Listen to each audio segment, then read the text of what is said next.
khốc liệt trên chiến trường.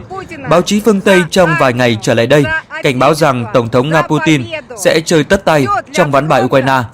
Liệu điều này có đúng hay không?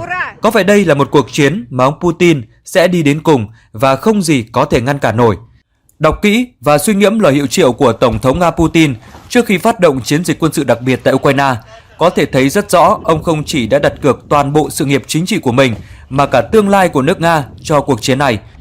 Mục tiêu của chiến dịch không chỉ là đánh sập toàn bộ tiềm lực quân sự của Ukraine, hạ gục các lực lượng đi theo chủ nghĩa phát xít mới và quốc xã mới đang trỗi dậy ngày càng mạnh mẽ và nguy hiểm ở quốc gia này, mà còn đưa Ukraine trở lại quỹ đạo phát triển ổn định, bền vững dưới sự điều hành của một chính quyền mới, đặt lợi ích của dân tộc lên trên hết, chứ không phải là công cụ trong tay các thế lực theo đuổi toan tính chống phá Nga. Với mục tiêu rõ ràng như vậy, Tổng thống Putin sẽ đưa nước Nga quyết tâm đi tới tận cùng, không một thế lực nào có thể ngăn cản được. Quan sát và nghiên cứu tình hình trên thực địa, có thể thấy các lực lượng vũ trang Nga đang hoàn thành nhiệm vụ đề ra là phi quân sự hóa, phi phát xít hóa và bảo vệ người dân. Báo chí phương Tây có nhiều ý kiến cho rằng Nga đang gặp bế tắc trong chiến lược đánh nhanh thắng nhanh. Các ý kiến đó xuất phát từ sự thiếu thông tin chiến thuật của Nga là vừa phải phá hủy các cơ sở quân sự của các lực lượng phát xít mới, vừa phải bảo vệ dân thường và mở hành lang nhân đạo. Chiến dịch quân sự của Nga tại Ukraine là một cuộc chiến kỳ lạ nhất trong lịch sử chiến sự thế giới. Trong đó Nga vừa tấn công hạ gục địch, vừa bảo vệ chính người dân của đối phương. Trong khi đó Ukraine lại sử dụng người dân làm lá chắn sống để chống trả và thoát thân.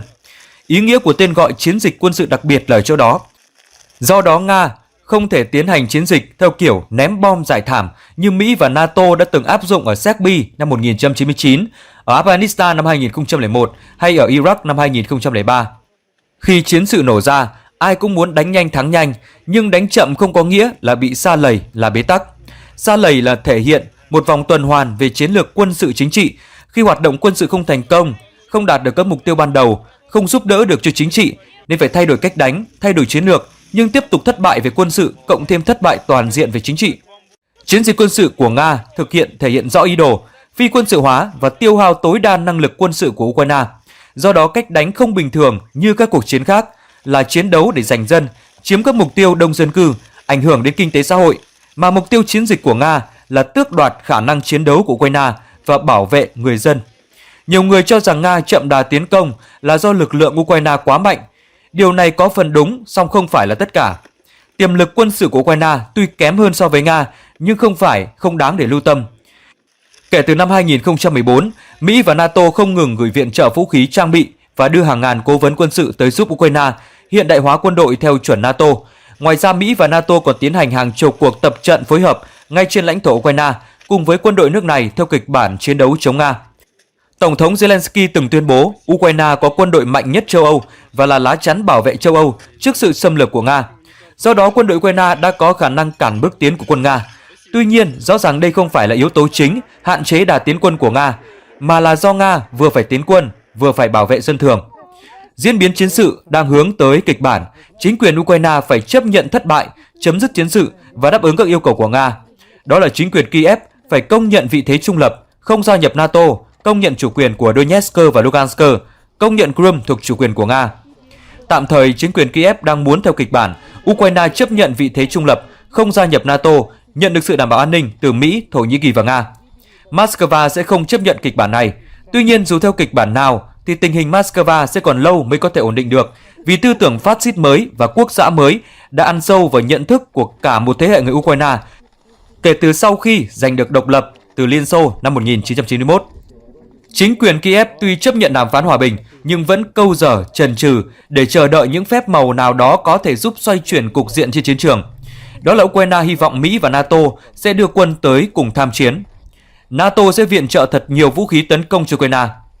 NATO sẽ thiết lập vùng cấm bay Ukraine. Kiev kêu gọi thành lập quân đội tình nguyện quốc tế giúp Ukraine chống quân xâm lược và tạo ra sự cố kinh hoàng nào đó để ngăn chặn bước tiến quân của Nga.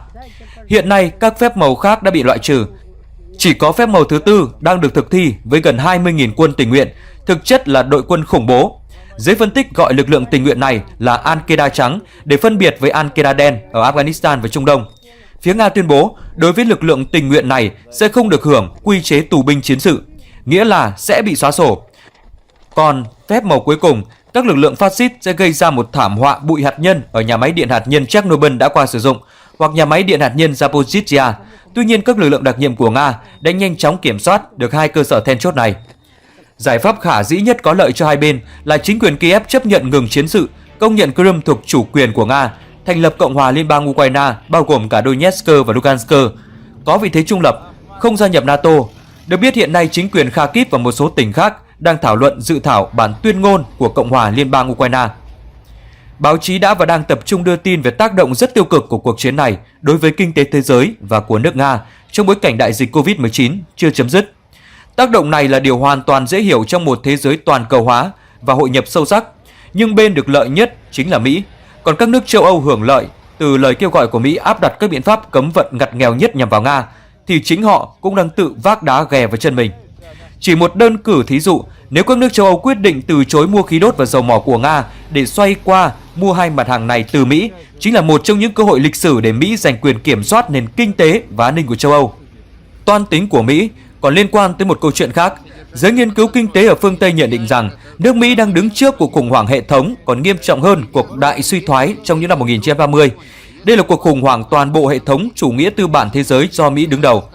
Về cuộc khủng hoảng này, Hội nghị An ninh Quốc tế Munich năm 2020 đưa ra nhận định rằng phương Tây do Mỹ đứng đầu đang trên đà suy thoái, còn Diễn đàn Kinh tế Thế giới năm 2021 đưa ra nhận định chủ nghĩa tư bản thế giới đang đứng trước bước ngoặt lịch sử, trong đó phải tiến hành một cuộc tái cấu trúc vĩ đại và đại dịch Covid-19 chỉ là động lực đẩy nhanh quá trình đó. Tổng thống Putin cũng từng đưa ra nhận định tình hình thế giới hiện nay có nhiều nét tương đồng với thế giới đầu những năm 1930, từng dẫn tới Thế chiến thứ hai. Theo các tài liệu đã được giải mật, các tập đoàn tài phiệt Mỹ đứng đằng sau ủng hộ toàn diện cho chế độ Đức Quốc xã do Hitler đứng đầu để sử dụng họ phát động Thế chiến thứ hai nhằm xóa sổ Liên Xô và đưa Hoa Kỳ thoát khỏi cuộc đại suy thoái từ đầu những năm 1930. Hiện nay lịch sử đang được lặp lại. Mỹ đang sử dụng con bài Ukraine để châm ngòi cho một cuộc chiến lớn ở châu Âu nhằm đưa nước Mỹ thoát khỏi cuộc khủng hoảng hệ thống mà họ chưa tìm được cách hóa giải. Ngày 9 tháng 3 năm 2022, Bộ Quốc phòng Nga công bố tài liệu mật cho thấy Mỹ và NATO đã hoàn tất kế hoạch tác chiến chiến lược nhằm vào Cộng hòa Nhân dân tự xưng Donetsk và Cộng hòa Nhân dân tự xưng Lugansk, dự kiến phát động vào lúc 4 giờ sáng ngày 25 tháng 2. Vì thế, Tổng thống Nga Putin buộc phải đánh phủ đầu trước, không để cho Mỹ và NATO gây ra thảm họa đối với người Nga ở hai nước Cộng hòa này, đồng thời ngăn chặn sự leo thang xung đột thành chiến sự lớn. Vì thế, giới phân tích chính trị có lý do khi họ nhận định rằng chiến dịch quân sự của Nga tại Ukraine không phải kéo châu Âu vào vòng xoáy chiến sự mà đang giúp châu Âu thoát khỏi một hiểm họa, một cuộc chiến sự lớn. Nhìn lại toàn bộ diễn biến tình hình thế giới và châu Âu trong vài thập kỷ trở lại đây, có thể thấy cuộc chiến ở Ukraine lúc này là đỉnh cao của cuộc chiến địa chính trị giữa Mỹ đứng đầu phương Tây cùng với Nga. Ở châu Âu, trái với cam kết với lãnh đạo Liên Xô rằng NATO sẽ không mở rộng, Mỹ đã phát triển liên minh này từ 15 nước thành viên thành 30 nước thành viên. Không những thế, Mỹ còn đưa cơ sở hạ tầng của NATO tới sát biên giới Nga. Thậm chí, Mỹ còn chuẩn bị kết nạp cho Ukraine. Tổng thống Nga Putin tuyên bố đưa Ukraine vào gia nhập NATO là lằn ranh đỏ mà Mỹ không thể vượt qua. Các bạn có suy nghĩ gì về những toan tính của các bên trong cuộc chiến tại Ukraine? Hãy để lại ý kiến của mình dưới phần bình luận. Cảm ơn quý vị và các bạn đã quan tâm theo dõi. Đừng quên like, chia sẻ và đăng ký kênh để tiếp tục cập nhật những video mới nhất tiếp theo trên kênh của chúng tôi. Còn bây giờ xin kính chào và hẹn gặp lại.